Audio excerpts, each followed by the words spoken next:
He brought me to an island, poured me homemade limoncello, and told me I was the love of his life. 8 months later, I was hiding in the back of a cafe, watching him show up to a fake date I had set, for the 4th time. And I wasn't done yet. If you've ever been love-bombed, lied to, or made to feel like you weren't enough, this one's for you.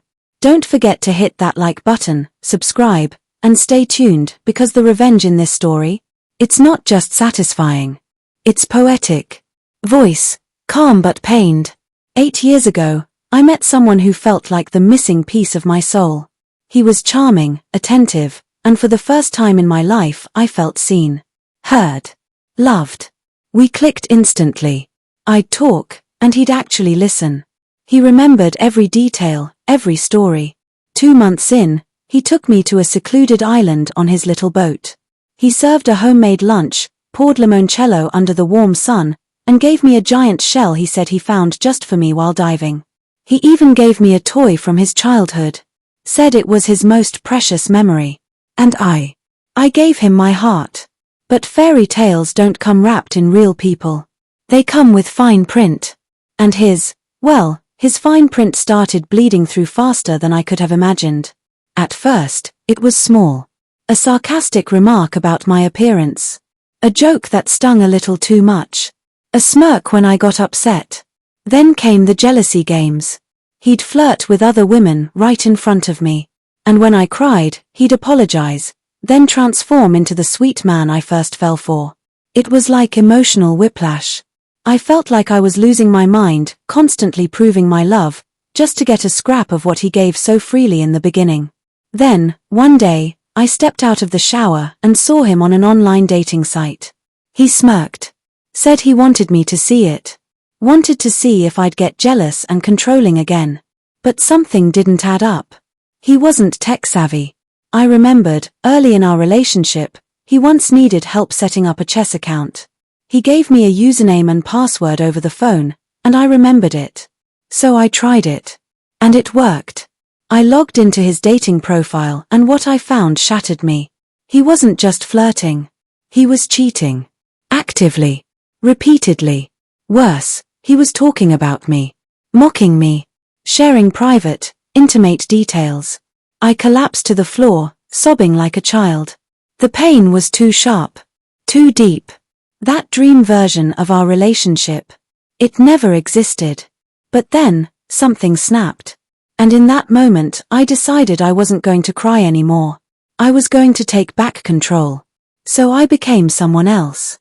I created a fake online dating profile. Then another. And another. The first time we matched, he messaged instantly. We chatted. I flirted.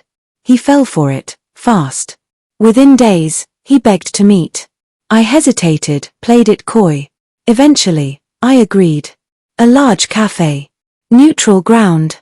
I got there early. Disguised. Sat where he couldn't see me. 10 minutes before the date, I called him. Me, hey babe, where are you? Want to grab coffee? Him, sorry, can't. I've got an errand. He walked in minutes later, scanning every woman who entered like a dog waiting for a treat. Then, a woman walked in, one who matched the fake profile I created. He rushed to her. She rejected him instantly. He persisted. She got angry.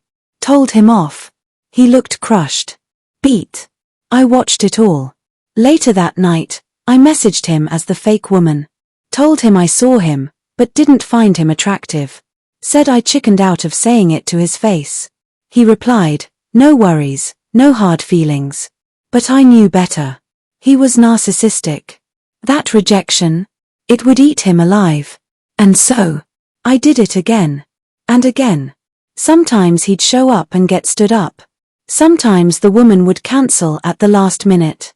Sometimes she'd pretend not to recognize him at all. 10 dates. 10 humiliations. By then, I had seen enough. It was time. I took him out in public. Sat across from him at a crowded cafe.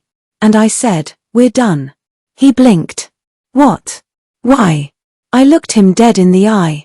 Because you're a cheating son of a B********************************************************************************************************************************************************************************************************************************************************************************************************̀ He laughed nervously. Denied everything. Tried to gaslight me. You're just jealous, overreacting again. I leaned in and whispered. All those failed dates. All me. His face dropped. He stammered. What? How? I smiled. Told you I remembered your password. Then I stood up and walked away. A few months later, I got an email. Long, rambling. Desperate. He said my plan was genius. Said it proved I was the love of his life. Said he couldn't date anymore because he was terrified every new woman might secretly be me. He called me unforgettable. I never replied. Never will. He still tries to contact me. Even now. Years later. But I'm done. Because I finally realized. He didn't break me. He built the woman who finally broke him. Some people mistake kindness for weakness. But the truth is, there's nothing more dangerous than a woman who's been hurt and has nothing left to lose. So if someone tries to break you, don't shatter. Get smarter. Get stronger. And when the time is right, let them fall into the trap they built for someone else. If this story gave you chills, hit that like button and tell us in the comments.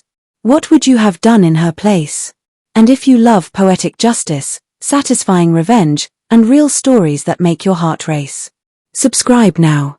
Because we've got so many more stories coming your way.